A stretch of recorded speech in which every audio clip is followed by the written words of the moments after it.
তো বন্ধুরা, আজ আমরা যেই মার্ভেল ক্যারেক্টারের ব্যাপারে কথা বলতে যাচ্ছি, সে যে কোনো প্ল্যানেটের এলিমেন্টকে এনার্জিতে বদলে দিতে পারে। হ্যাঁ বন্ধুরা, আজ আমরা জানতে চলেছি গ্যালাক্টাসের কমিক বুক অরিজিন নিয়ে।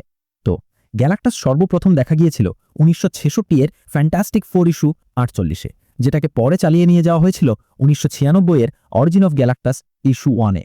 গ্যালাক্টাস মার্ভেলের সবচেয়ে পাওয়ারফুল ক্যারেক্টারের মধ্যে একজন। সে সেই ক্যারেক্টারদের মধ্যে একজন যারা ইউনিভার্স তৈরি হওয়ার আগেও এক্সিস্ট করত, যেমন ইটারনিটি বা ওয়ান অ্যাবাভ অল। বিগ ব্যাংয়েরও আগে গ্যালাক্টাস একটা হাই টেকনোলজি প্ল্যানেট যার নাম ছিল টা সেখানে থাকত। তার আসল নাম ছিল গ্যালান। একদিন গ্যালান জানতে পারে যে তার প্ল্যানেট ধ্বংস হয়ে যাবে বিগ ব্যাংয়ের কারণে। বিগ ব্যাং হওয়ার আগে তার প্ল্যানেটের লোকেরা রেডিয়েশন পয়জনিংয়ে মারা যাচ্ছিল। তখন গ্যালান এই সিদ্ধান্ত নেয় যে সে সাহস দেখাবে এবং নিজের স্পেসশিপকে বিগ ব্যাংয়ে নিয়ে গিয়ে সেটিকে নিউট্রালাইজ করে দেবে, যদিও সে এই প্রসেসে মরেই যায়। কিন্তু এমনটা হয় না। যেই গ্যালান বিগ ব্যাংয়ের মাসের ভেতরে পৌঁছায়, সে কিছু কসমিক লোকের ব্যাপারে জানতে পারে, যারা ছিল সেন্টিয়েন্টস অব দ্য ইউনিভার্স। যখন বিগ ব্যাং হয় তখন সেন্টিয়েন্টস গ্যালানের সাথে মিশে যায়। বিগ ব্যাংয়ের পরে যখন ইউনিভার্স তৈরি হয়ে যায়, তখন গ্যালানের ঘুমন্ত বডি, যেটা পিওর এনার্জিতে তৈরি হয়েছিল, পুরো ইউনিভার্সে ঘুরে বেড়াচ্ছিল। একদিন ওয়াচারের চোখ পড়ে তার উপর। ওয়াচার সব ইউনিভার্সের উপর নজর রাখে, কোনো প্রসেসে হস্তক্ষেপ করে না। ওয়াচার বুঝতে পারে না যে সেই জিনিসটা কি, এবং সে না জেনেই গ্যালাক্টাসকে জাগিয়ে দেয়। যেহেতু গ্যালাক্টাস পিওর এনার্জি দিয়ে তৈরি হয়েছিল, তাই সে নিজের জন্য একটি স্যুট তৈরি করল যাতে সে তার ইনফাইনাইট এনার্জিকে কন্ট্রোল করতে পারে। তখন গ্যালাক্টাস একটা নতুন স্টেটে চলে গেল, যাতে সে তার ফাইনাল ফর্মে আসতে পারে। এই এভলিউশনের সময় গ্যালাক্টাস একটা পাশের প্ল্যানেটের এনার্জি নিল, এবং তখন গ্যালাক্টাস তার ফাইনাল ফর্মে এলো।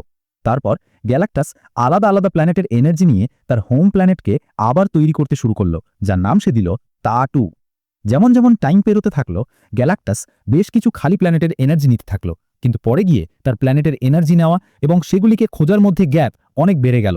তখন সে সেই প্ল্যানেটগুলির এনার্জি নেওয়া শুরু করলো যেগুলিতে লোক থাকত। তখন গ্যালাক্টাস নিজেকে ঈশ্বর ভাবতে শুরু করল। একদিন গ্যালাক্টাস একটা প্ল্যানেটের এনার্জি নিতে গেল, যার নাম ছিল জেনলা। কিন্তু সেই প্ল্যানেটের একজন মানুষ গ্যালাক্টাসকে বলল যে সে তার গোলাম হয়ে যাবে যদি সে তার প্ল্যানেটকে ছেড়ে দেয়। তখন গ্যালাক্টাস সেই মানুষটিকে তার পাওয়ার দিয়ে একটা কসমিক এন্টিটিতে বদলে দিল এবং নাম দিল সিলভার সার্ফার।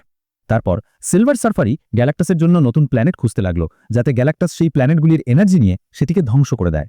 পরে সিলভার সার্ফার গ্যালাক্টাসের জন্য আর্থকে খুঁজে বের করল। সেই সময় একজন ওয়াচার এই বিপদটা বুঝতে পারল এবং সে হস্তক্ষেপ করার সিদ্ধান্ত নিল। সে আর্থের চারপাশে একটা ব্যারিয়ার তৈরি করল, কিন্তু সিলভার সার্ফার সেই ব্যারিয়ারকে সহজে পার করে চলে এলো এবং সে গ্যালাক্টাসের জন্য মেসেজ পাঠিয়ে দিল। গ্যালাক্টাস সঙ্গে সঙ্গে আর্থে এলো, কিন্তু তখনই তার মুখোমুখি হলো ফ্যান্টাস্টিক 4।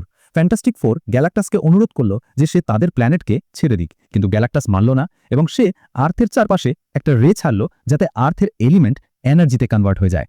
কিন্তু পরে সিলভার সার্ফার মানুষদের জন্য খারাপ লাগলো, সেই কারণে সে ফ্যান্টাস্টিক 4কে সাহায্য করার কথা ভাবল।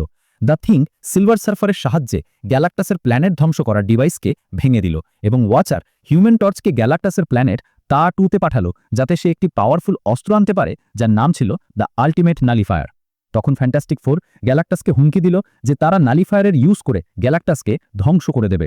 গ্যালাক্টাস তাদের কাছে প্রমিস করল যে সে তাদের প্ল্যানেটকে ছেড়ে দেবে যদি তারা তাকে তার অস্ত্রটি ফিরিয়ে দেয়। কিন্তু পরে গ্যালাক্টাস সিলভার সার্ফারকে নিতে আবার আসে, কিন্তু সেই সময় অ্যাভেঞ্জার্স গ্যালাক্টাসকে হারিয়ে তাকে তাড়িয়ে দেয়।